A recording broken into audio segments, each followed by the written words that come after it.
Hello नमस्कार दोस्तों, स्वागत है आपका आज के मुख्य समाचारों की वीडियो में। जी हां दोस्तों, यहां पर आपको देखने को मिलेगी सुबह से लेकर शाम तक की सारी के सारी बड़ी खबरें मुख्य समाचार ब्रेकिंग न्यूज़ अपडेट के रूप में। तो दोस्तों, आप लोगों से रिक्वेस्ट है इस वीडियो को ज़्यादा से ज़्यादा लाइक और शेयर करें, साथ ही हमारे चैनल को सब्सक्राइब करके बेल आइकन का बटन भी दबा दें।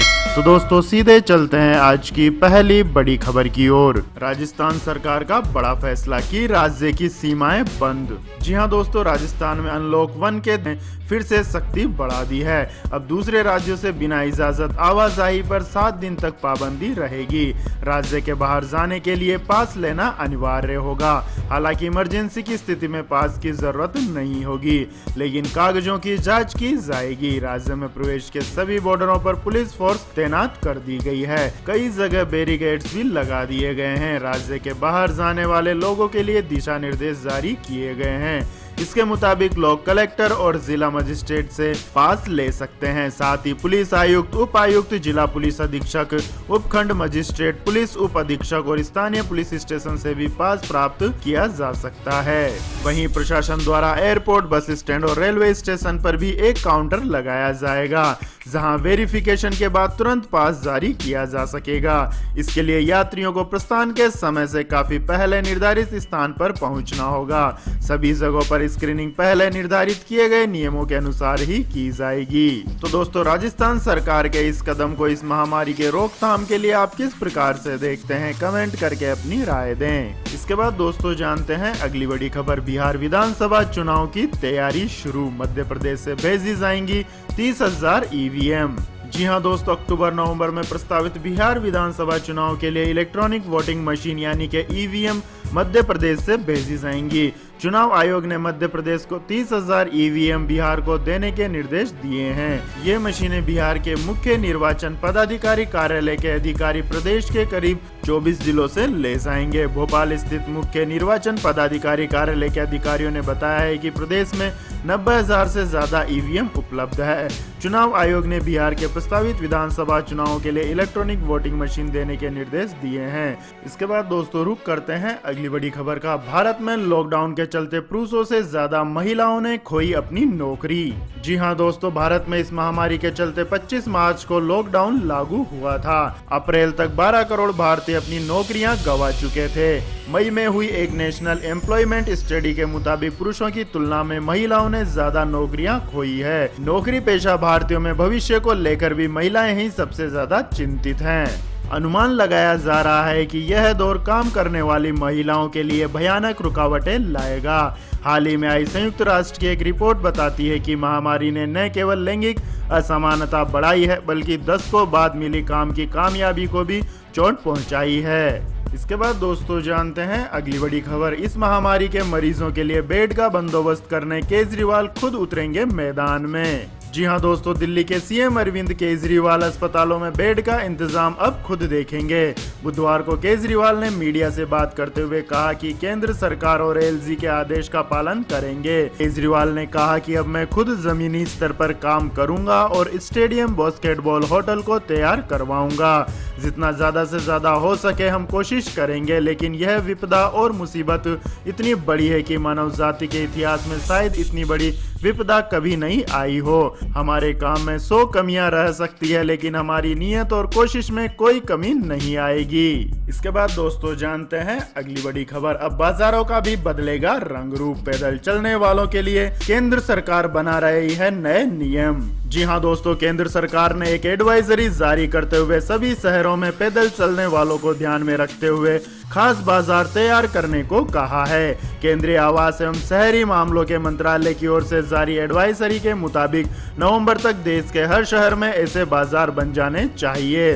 मंत्रालय में सचिव दुर्गा शंकर मिश्रा ने कहा है कि शहरों को 30 जून तक ऐसे बाजारों की पहचान कर लेनी है। उन्होंने कहा है कि 10 लाख या उससे ज्यादा की आबादी वाले शहरों में कम से कम 3 ऐसे बाजारों की पहचान की जानी है। वहीं 10 लाख से कम लोगों वाले शहर में कम से कम एक ऐसे बाजार की पहचान की जानी है।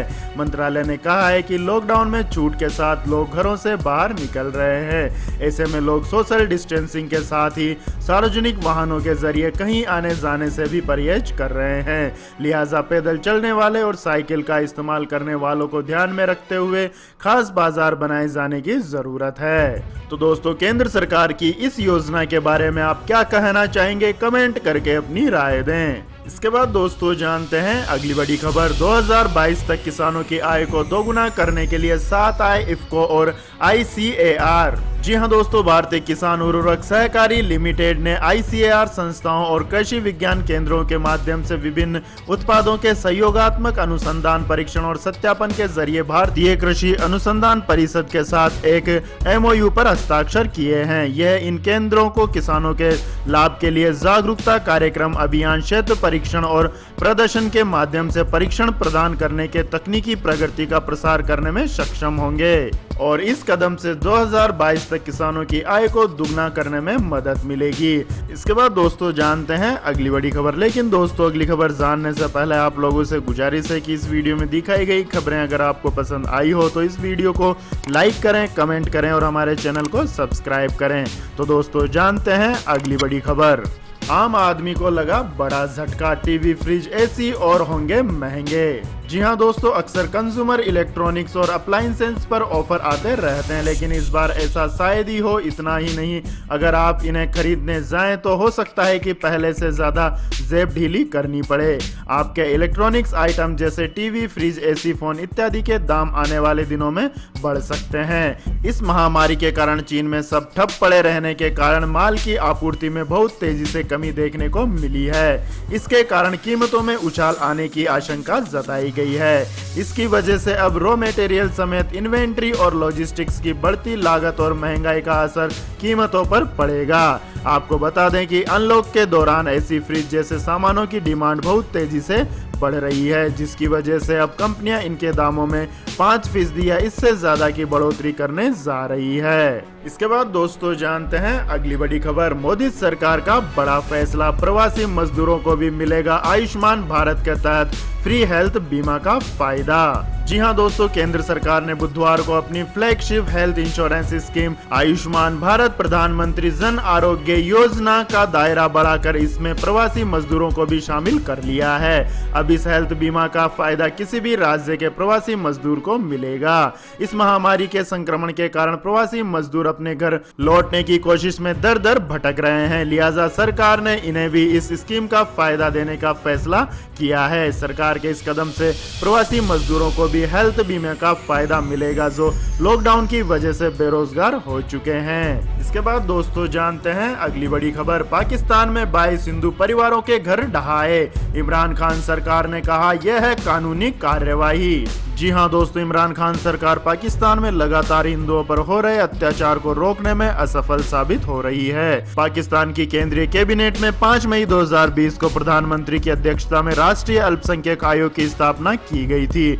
ऐसा कहा जा रहा था कि इस आयोग की स्थापना धार्मिक अल्पसंख्यकों को न्याय दिलाने के लिए की गई है। अब पाकिस्तान के पंजाब प्रांत के बहावलपुर में याजमान इलाके में स्थानीय प्रशासन ने बीती 20 मई को हिंदू समुदाय के 22 घरों को ढहा दिया। पाकिस्तान में पेश आई इस घटना पर भारत ने भी कड़ा ऐतराज जाहिर किया है। आपकी जानकारी के लिए बता दें दोस्तों, भारत सरकार और पाकिस्तान मानवाधिकार आयोग के कड़ा ऐतराज जताने के बाद भी इमरान सरकार और पंजाब प्रशासन ने इसे अतिक्रमण विरोधी गतिविधि बताया है। हालांकि बेघर हुए परिवारों का आरोप है कि उनके खिलाफ कार्यवाही धर्म के आधार पर की गई है, क्योंकि पूरे इलाके में सिर्फ हिंदू परिवारों के घरों को ही तोड़ा गया है। तो दोस्तों, इमरान खान सरकार के अल्पसंख्यकों के प्रति इस रवैये के बारे में आप क्या कहना चाहेंगे, कमेंट करके अपनी राय दें। इसके बाद दोस्तों जानते हैं अगली बड़ी खबर। ब्रिटेन ने उठाया बड़ा कदम, गुलामों की खरीद फरोख्त करने वाले रॉबर्ट मिलिगन का स्टेचू हटवाया। जी हां दोस्तों, ब्रिटेन ने एक बड़ा कदम उठाते हुए लंदन म्यूजियम के बाहर लगी हुई गुलामों की खरीद फरोख्त करने वाले रॉबर्ट मिलिगन की प्रतिमा हटवा दी है। यह फैसला मंगलवार को किया गया। लंदन के मेयर सादिक खान ने ट्वीट में कहा कि यह दुखद लेकिन सच है कि हमारी ज्यादातर वेल्थ स्लेव ट्रेड से आई है, यानी कि गुलामों की खरीद और बिक्री करने से। लेकिन ऐसी चीजों को हम सार्वजनिक जगहों पर सेलिब्रेट करें, इसकी जरूरत नहीं है। लंदन के मेयर ने इस बात की घोषणा करते हुए ट्वीट पर कहा है कि आज रात वेस्ट इंडिया क्रेव पर लगाए हुए स्लेव ट्रेडर रॉबर्ट मिलिगन का स्टैटू हटा दिया जाएगा। आपकी जानकारी के लिए बता दें दोस्तों, इससे पहले प्रदर्शनकारियों ने विरोध जताते हुए ब्रिस्टल में एडवर्ड कोलिस्टन नाम के ऐसे ही एक स्लेव ट्रेडर की प्रतिमा गिरा दी थी। वहीं पूर्व प्रधानमंत्री विंस्टन चर्चिल की प्रतिमा के साथ भी कुछ समय पहले तोड़फोड़ की गई थी। इसके बाद दोस्तों जानते हैं अगली बड़ी खबर। सामने आई दुनिया की सबसे सस्ती इलेक्ट्रॉनिक कार, खासियत जानकर रह जाएंगे हैरान। जी हाँ दोस्तों, दुनिया में बढ़ते प्रदूषण को देखते हुए इलेक्ट्रॉनिक वाहनों की मांग लगातार बढ़ती जा रही है। ज्यादातर वाहन निर्माता कंपनियां ग्राहकों की मांग को देखते हुए इस सेगमेंट में 2 पहिया और 4 पहिया वाहन लेकर आ रहे हैं। चीन की प्रमुख कमर्शियल वेबसाइट अलीबाबा ने दुनिया की सबसे सस्ती इलेक्ट्रॉनिक कार बिक्री के लिए उपलब्ध करा दी है। बताया जा रहा है कि कार की कीमत बेहद ही कम और देखने में काफी आकर्षक है। इसका डिजाइन 4 लोगों के हिसाब से किया गया है। भारतीय बाजार में इसकी कीमत 1 लाख से कम है और एक बार चार्ज करने पर 100 किलोमीटर चलती है। इसके बाद दोस्तों जानते हैं आज के मौसम अपडेट्स। दिल्ली और आसपास के इलाकों में बदलेगा मौसम, इन राज्यों में बारिश के हैं आसार। जी हाँ दोस्तों, मौसम विभाग की रिपोर्ट के मुताबिक अगले पूरे सप्ताह दिल्ली और आसपास के इलाकों में मौसम सुहाना बना रह सकता है। एक पश्चिमी विक्षोभ सक्रिय हो रहा है, जिसके चलते दिल्ली और आसपास के इलाकों में आसमान में बादल छाए रहेंगे। 16 जून तक रुक रुक कर बारिश होगी। 12 से 14 जून के बीच तेज हवाओं के साथ बारिश होने की संभावना है। इसी दौरान हवाओं की स्पीड 40 किलोमीटर प्रति घंटा तक रह सकती है। अधिकतम तापमान 41 डिग्री और न्यूनतम तापमान 47 डिग्री सेल्सियस के बीच रह सकता है। इसके अलावा दोस्तों मौसम विभाग के मुताबिक जम्मू कश्मीर, लद्दाख, गिलगिट बल्टिस्तान, हिमाचल प्रदेश, उत्तराखंड, पंजाब, हरियाणा, दिल्ली, उत्तर प्रदेश, राजस्थान, तेलंगाना, मध्य प्रदेश, गोवा, बिहार, गुजरात, झारखंड और छत्तीसगढ़ सहित पूर्वोत्तर के राज्यों में बारिश देखी जा सकती है। वहीं दक्षिण पश्चिमी मानसून तमिलनाडु, बंगाल की खाड़ी, मिजोरम, मणिपुर और त्रिपुरा के कई हिस्सों तक पहुंच गया है। असम और नागालैंड के कुछ हिस्सों में भी मानसून की बारिश शुरू हो चुकी है। मानसून के लिए हालात काफी बेहतर हैं और ये तेजी से आगे बढ़ रहा है। इसके बाद दोस्तों रुक करते हैं पेट्रोल और डीजल के दामों का। तो दोस्तों देश में अनलॉक की शुरुआत हो गई है और इसी के साथ पेट्रोल डीजल के दामों में बढ़ोतरी का सिलसिला भी दोबारा शुरू हो गया है। पिछले 4 दिनों से पेट्रोल के दामों में बढ़ोतरी हो रही है। आज एक बार फिर ईंधन के दामों में इजाफा हुआ है। आपकी जानकारी के लिए बता दें दोस्तों, देश की राजधानी दिल्ली में पेट्रोल का भाव 73 रुपए 40 पैसे प्रति लीटर हो गया है और डीजल का भाव 71 रुपए 62 पैसे प्रति लीटर हो गया है। इसके बाद दोस्तों जानते हैं अगली बड़ी खबर। 4 दिन के बाद चांदी की कीमतों में आई गिरावट, जानिए 10 ग्राम सोने के क्या है भाव। जी हाँ दोस्तों, चांदी की कीमतों में जारी तेजी का सिलसिला थम गया है।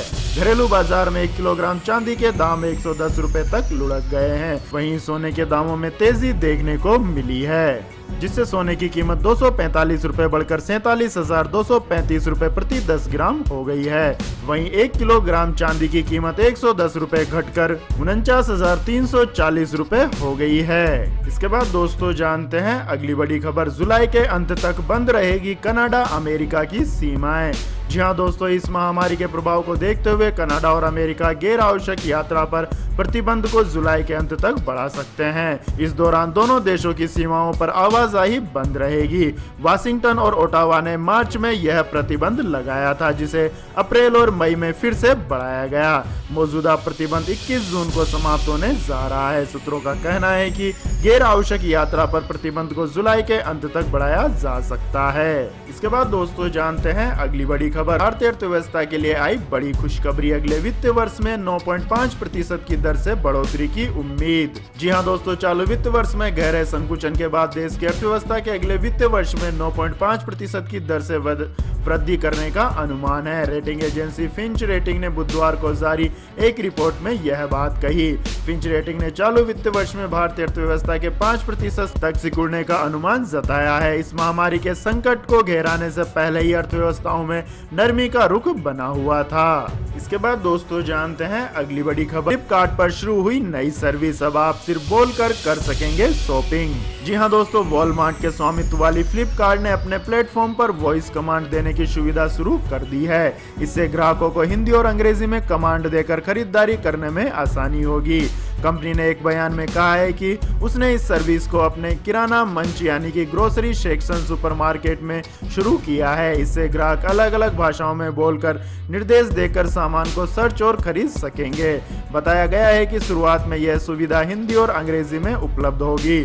जल्दी इसे बाकी भारतीय भाषाओं में भी उपलब्ध करा दिया जाएगा। तो यह थी दोस्तों आज की सभी महत्वपूर्ण बड़ी खबरें। तो दोस्तों आपको हमारा ये वीडियो कैसा लगा कमेंट करके जरूर बताएं और हमारे इस वीडियो को अधिक से अधिक लाइक और शेयर करें। साथ ही हमारे चैनल को सब्सक्राइब करके बेल आइकन का बटन भी दबा लें। धन्यवाद। जय हिंद, जय भारत, वंदे मातरम।